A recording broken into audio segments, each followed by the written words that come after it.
to be in the highest degree childish and inefficient.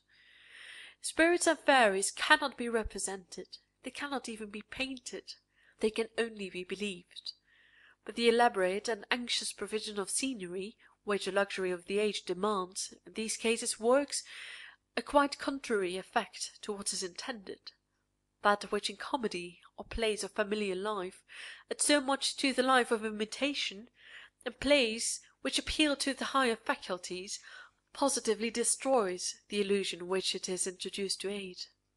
A parlour or a drawing-room, a library opening into a garden with an alcove in it, a street or the piazza of Covent Garden, does well enough in a scene. We are content to give as much credit to it as it demands, or rather, we think little about it. It is little more than reading at the top of a page, scene, a garden. We do not imagine ourselves there, but we readily admit the imitation of familiar objects. But to think by the help of painted trees and caverns, which we know to be painted, to transport our minds to Prospero and his island and his lonely cell. Note of author. It will be said these things are done in pictures, but pictures and scenes are very different things. Painting is a world of itself, but in scene painting there is the attempt to deceive, and there is a discordancy never to be got over between painted scenes and real people. End of author's note. Or by the aid of a fiddle dexterously thrown in an interval of speaking, to make us believe that we hear those supernatural noises of which the isle was full. The orrery lecturer at the Haymarket might as well hope, by his musical glasses cleverly stationed out of sight behind his apparatus, to make us believe that we do indeed hear the crystal spheres ring out that chime, which, if it were to enwrap our fancy long, Milton thinks, time would run back and fetch the age of gold and speckled vanity, would sicken soon and die, and leprous sin would melt from earthly mould, yea, hell itself would pass away, and leave its dolorous mansions to the peering day. The Garden of Eden, with our first parents in it, is not more impossible to be shown on the stage than the enchanted isle, with its no less interesting and innocent first settlers. The subject of scenery is closely connected with that of the dresses which are so anxiously attended to on our stage. I remember the last time I saw Macbeth played, the discrepancy I felt at the changes of garment which he varied, the shiftings and reshiftings like a Romish priest at mass. The luxury of stage improvements and the importunity of the public eye required this.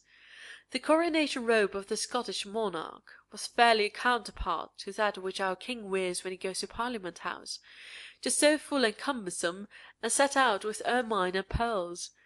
And if things must be represented, I see not what to find fault with in this. But in reading, what robe are we conscious of?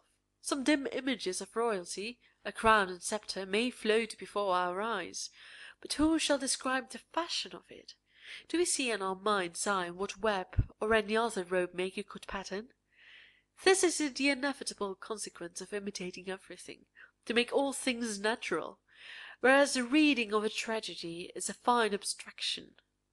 It presents to the fancy just so much of external appearances as to make us feel that we are among flesh and blood, while by far the greater and better part of our imagination is employed upon the thoughts and internal machinery of the character. But in acting, scenery, dress, the most contemptible things call upon us to judge of their naturalness.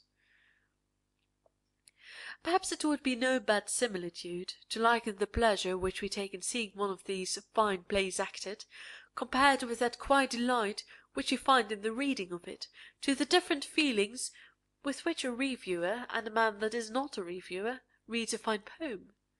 The accursed critical habit, the being called upon to judge and pronounce, must make it quite a different thing to the former. In seeing these plays acted, we are affected just as judges. When Hamlet compares the two pictures of Gertrude's first and second husband, who wants to see the pictures? But in the acting a miniature must be lugged out, which we know not to be the picture, but only to show how finely a miniature may be represented. This showing of everything levels all things. It makes tricks, bows, and curtsies of importance. Mrs. S. never got more fame by anything than by the manner in which she dismisses the guests in the banquet scene in Macbeth. It is as much remembered as any of her thrilling tones or impressive looks. But does such a trifle as this enter into the imaginations of the readers of that wild and wonderful scene? Does not the mind dismiss the feasters as rapidly as it can? Does it care about the gracefulness of the doing it? But by acting, and judging of acting, all these non-essentials are raised into an importance injurious to the main interest of the play. I have confined my observations to the tragic parts of Shakespeare. It would be no very difficult task to extend the inquiry to his comedies, and to show why Falstaff, Shallow, Sir Hugh Evans, and the rest, are equally incompatible with stage representation.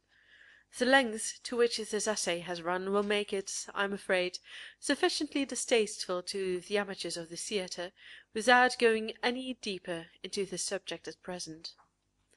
On the Tragedies of Shakespeare, by Charles Lamb.